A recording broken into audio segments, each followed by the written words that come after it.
Yeah, so if you're like me, you've tried like pretty much every form of note taking out there, like purely digital or like analog or like somewhere in between, or like a hybrid of like digital and analog. And yeah, for some reason or another, like nothing has ever really worked for me until now, and that's crazy because I've tried like several iPads, several Windows tablets, smart notebooks, and yeah, I haven't really found something that combines like the modern conveniences of like technology with like that nice analog feel until I found these. These are e-ink like tablets that run Android. For me specifically, I need Android, but I'll kind of explain why they work for me and maybe they will work for you too as well. Anyways, let's get into the video. Alright, so the main draw of these devices is definitely the e-ink screen, and they're designed to mimic paper. And this has pros and cons. Pros, there's no glare, they're good to write on, and they can replace like textbooks and like notebooks and stuff like that, sheet music really well. Um, and yeah, it's kind of really great for productivity in general. And cons, it's s- physically moving particles, which means it can only refresh so quickly. And there's also ghosting in most devices. And yeah, so it's not going to be anywhere nearly as responsive as like an iPad, but for me, and doing like writing, and like basic like apps that you'd use on a tablet, like Anki and stuff like that, you don't need the fastest thing in the world. You want something comfortable with a long battery life, and yeah, this is really great for that. So we should talk about the hardware of the devices. I tend to use 10.3-inch devices most often. I have a 7.8-inch device, but I just prefer a larger screen to write and read on. This is a boox Note X, which is unfortunately hard to get at this point. It was a China-only model from 3 years ago, so if you can get it, I really like it. It has a 212 ppi black and white screen, whereas the boox Note X Tab, the boox Tab Ultra C Pro has a 300 ppi black and white screen with a 100 ppi color screen. So yeah, this one has a color layer with like a GPU that reduces ghosting, which is like a problem on these tablets. This one's a lot nicer to read on, but it also has worse battery life by a significant margin. This one lasts about like a week and a half, and this one lasts like a few days, which is better than an iPad, but still, Um, yeah, so they have a EMR screen, or an EMR layer underneath the screen, which allows you to use any Wacom EMR pen on them. This one is from a Kindle Scribe, and this one is from a Tab S6 Lite. They're my favorite pens. I don't really like the supplied books pens necessarily. They feel kind of cheap to me, and I like a side eraser a lot. I would highly recommend getting one with an SD card if you read manga or just have a lot of files. That's why I got this one over like a domestic model Note X or Note Air. Unfortunately, these tab models have this little camera bump that protrudes a lot, and because of that, they wobble when you write, which is really unfortunate. So I have to use a notebook underneath it to minimize that. I'll probably end up getting the protective cover at some point. Yeah, it's frustrating. The Chinese models don't have that camera bump, so I guess I thought international people would prefer the camera bump, but no, I'm not really that big on it. But they're really stout devices. Unfortunately, they do have QC problems. This one creaks a little bit, and this one has like a dead pixel. A lot of my books devices have QC problems. More often than other companies, and they tend to be a bit more fragile as well.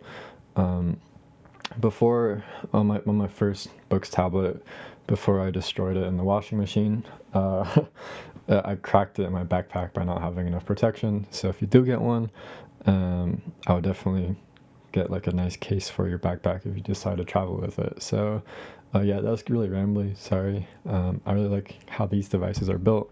And this one's been fine for like I've traveled to school with it and back for a long time, and it's been fine after I got a case. So yeah, just be careful with your stuff, and just know it's not. They're kind of delicate. So. Wow. Right, so the main reason I choose to use a books device over a supernote tablet or like a Remarkable or a Kindle Scribe is because of the operating system, which is Android. Um, Android has pros and cons, of course. Pros, like it's a lot more customizable, and you can install apps and like do all that stuff on it. And yeah, it's like kind of a lot more confusing if you don't know what you're doing, and it's not as like optimized for an e-ink screen. But I'm a really big Android guy. Like I used to like I was on CyanogenMod 7 like 10 years ago, like so, and I actually have a video about how I use these tablets with Android like apps on my channel. So if you're interested in that, it's my productivity workflow 2022, I think, at this point. If I wasn't into the whole Android thing, I would definitely consider picking up a supernote tablet. The company is a lot more clear with what they're doing, and they have much better customer service than boox, and they have like best in class writing feel, and they're more durable, and the community is a lot stronger, and I think they have better note taking. I actually haven't owned a supernote, but just from what I've heard, yeah, so if you're not a really big Android person and you want an e-ink tablet, I would check out a supernote. But yeah, I'll kind of explain how I use my Android tablet in this video. So these have been like a paradigm shift in a lot of the aspects of my life, and for one, they've replaced like paper, or a lot of the paper products that I used to use. So like a big stack of textbooks is now just all on this device, which is cool. Like other paper stuff like manga, I usually read on an e-reader, but I can put them on this if I wanted to. Like journals and stuff, I kind of prefer to have on a device like this. But yeah, what else? Like service manuals for the cars. I just got back from England, like shooting a movie, and I put the entire script on one of these devices and wrote on that, and it was really convenient and it worked really well. So if you need help choosing a tablet, I definitely check out this video by Brandon Boswell. It's pretty good. It's kind of outdated, but the info is not super outdated. Personally, I wouldn't really consider getting a Remarkable or a Kindle Scribe. Remarkable seems to be the most popular one on YouTube, but they're not really functional, and the company kind of lost my trust after the whole subscription model thing. And then Kindle Scribes aren't just really good, like software wise. So yeah, I'll definitely pass on those two. That would only leave boox and supernote. Boox is not a perfect company. They release a lot of devices really quickly, and their lineup is massive, which is not a good thing because it's really confusing. But yeah, and they're also GPL violators if that's important to you, and they have QC problems, and they're a Chinese company. And if privacy is a problem for you, then yeah, that's probably not a great thing. Supernote, the other company, is also Chinese, but they're a lot more transparent about what they do, and they're a lot better overall as a company, I would say. But the tablet's just not for me, unfortunately. So they're actually releasing a new one in November or December, the A6X2, I believe. So that's something to keep your eyes out for if you're interested. I'd also definitely check out My Deep Guide. I'm a big fan of I'm a big fan of him. I forgot his name. Voya.